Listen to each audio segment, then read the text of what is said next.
Il y a environ 2 ans, mon père a entrepris le chemin de la sobriété, l'une des démarches les plus difficiles.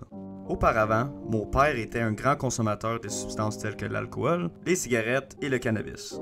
Son parcours vers la sobriété a été déclenché par un burn-out qui l'a encouragé fortement à opérer un changement radical. Aujourd'hui, je vais partager cette transformation, du point de vue de son fils aîné, en explorant comment il était durant mon enfance, comment il était durant sa transformation et comment il est aujourd'hui, un homme et un père incroyable. Avant sa transformation, mon père n'était pas en bonne santé dans sa trentaine et même au début de sa quarantaine. Mesurant 5 pieds 10, il ne pesait pas plus que 140 livres. Il a toujours été sportif, mais étant forcé à quitter le hockey dû à une blessure, il a perdu son grand athlétisme qu'il possédait auparavant. Bien qu'il ait toujours été mince, la cigarette l'avait amaigri davantage. Pour donner un point de vue de comparaison, je mesure 5 et 6 et je suis relativement mince. Bien que je sois 4 pouces plus petit que mon père, je pèse 15 livres de plus qu'il pesait à l'époque. D'un point de vue extérieur, mon père donnait souvent l'impression d'être bipolaire, surtout quand j'étais enfant. Son comportement impulsif causé par l'alcool, le stress et d'autres facteurs liés à son travail a un impact significatif sur moi et les autres de son entourage, comme sa conjointe et ses 2 autres enfants. J'avais tellement peur de lui qu'une directrice à mon école primaire l'a remarqué et a contacté les services de protection de l'enfance. Je ne sais pas ce que la DPJ a dit à mon père, mais je sais qu'il n'y a eu aucun suivi légal. Durant sa transformation, son burn-out a été le catalyseur de sa transformation. Mon père était connu dans la famille pour avoir une charge de travail intense et stressante. De plus, le fait d'avoir 3 enfants, dont un venait d'être diagnostiqué diabétique, a été un poids supplémentaire, qui l'a inévitablement causé le pot à déborder.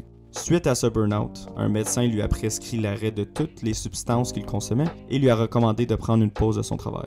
Mon père décide de suivre ce conseil. Arrêter simultanément l'alcool, la cigarette et le cannabis a rendu mon père mentalement instable. C'était clairement et naturellement extrêmement difficile pour lui et son corps d'adapter à ce changement.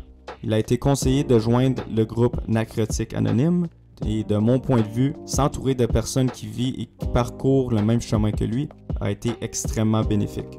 Il a adopté une nouvelle philosophie de vie, bien que tout ne fût pas parfait. Cela a marqué le début de sa transformation vers l'homme qu'il est aujourd'hui. Et papa, quel était le plus grand défi dans ta transformation? Le plus grand défi a été d'apprendre un nouveau mode de vie sans consommer. Changer la façon dont je pensais, je vivais, j'agissais et interagissais avec moi-même et les autres. Faut comprendre que la consommation a contrôlé ma vie pendant presque 30 ans et j'en ai maintenant 45. À tous les jours, depuis l'adolescence, j'ai connu juste ce type de mode de vie. Alors j'ai dû apprendre à vivre à jeun, me connaître en tant qu'humain, savoir ce que j'aimais, qui j'étais, mais surtout qui je voulais devenir. Après sa transformation, il y a 2 ans, alors que j'ai commencé à m'entraîner sérieusement dans une salle de sport public, j'ai encouragé mon père à me joindre. Bien qu'il s'entraînait à domicile, il a fini par accepter mon invitation pour une journée gratuite et il finit par adorer ça. Grâce à des mois d'entraînement et de sobriété, il a retrouvé sa santé et même rejoint une ligue de hockey-ball. Il m'a dit mot pour mot qu'il n'a jamais été aussi en shape qu'il est aujourd'hui. Et bien qu'il ait commencé son entraînement 6 mois après moi, il pèse maintenant 180 livres et il est plus fort que moi. Il était en bas de la moyenne en termes de santé physique, mais il est maintenant dans le top 1% des hommes de son âge aujourd'hui, soulevant des charges que la majorité des gens ne pourra jamais soulever dans leur vie. Il est désormais nettement plus heureux, son humour contagieux est de retour, puis c'est clair que rester actif est un grand contributeur à son humeur. Il continue de fréquenter régulièrement la salle de sport avec moi ou seul et pratique toujours le hockey-ball en plus de son travail. Bien qu'il soit toujours très occupé, il est manifestement plus heureux et en meilleure santé qu'il y a 2 ans. Mais papa, pour toi, quel a été le plus grand bénéfice à la sobriété? Vivre une vraie vie sans illusion. La consommation régulière t'amène à vivre dans un monde irréel où les émotions et les actions sont engourdies et oubliées. Le fait de vivre sobre donne la chance de vivre les vraies émotions et d'être présent à 100% dans tout ce que je fais et avec les personnes que je côtoie. Principalement mes enfants, ma conjointe, ma famille, mes amis et mes collègues de travail. Bref, être sobre à chaque jour te donne la chance d'être la meilleure personne que tu peux être. Rien n'est parfait dans la vie et la seule chose qu'on peut faire, c'est notre possible pour être la meilleure version de nous-mêmes qu'on peut être.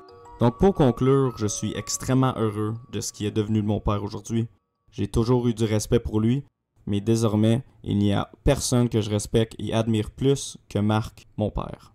Et finalement, pour les auditeurs, quel est ton conseil aux personnes qui veulent aussi arrêter de consommer? C'est difficile de mettre le doigt sur un conseil en particulier, car plusieurs facteurs sont à comprendre avant d'arrêter de consommer pour de bon, même si on n'est jamais à l'abri d'une rechute. Ne pas consommer pour une soirée entre amis ou un week-end, ça se fait relativement bien. Mais devenir abstinent tous les jours et arrêter de consommer pour de bon, car tu aimes trop ça et tu es rendu addicté, c'est un travail d'une vie qui se fait réellement 24 heures à la fois. Tu commences par une journée et si ça fonctionne, tu essaies de répéter la même chose le lendemain et ainsi de suite jusqu'au moment où ça fait un mois. Pour commencer, je dirais, tu dois vraiment être décidé à vouloir une nouvelle vie sans consommer et le faire pour toi et personne d'autre. Car ce sera vraisemblablement la chose la plus difficile que tu feras, surtout les 60 premiers jours. Ça prend extrêmement de volonté, de discipline, courage, persévérance, mais surtout beaucoup d'honnêteté envers toi-même. Deuxièmement, tu dois t'entourer de gens qui vivent la même chose que toi, comme devenir membre des AA, Alcooliques Anonymes, ou comme dans mon cas, les NA, Narcotiques Anonymes, et faire du meeting régulièrement.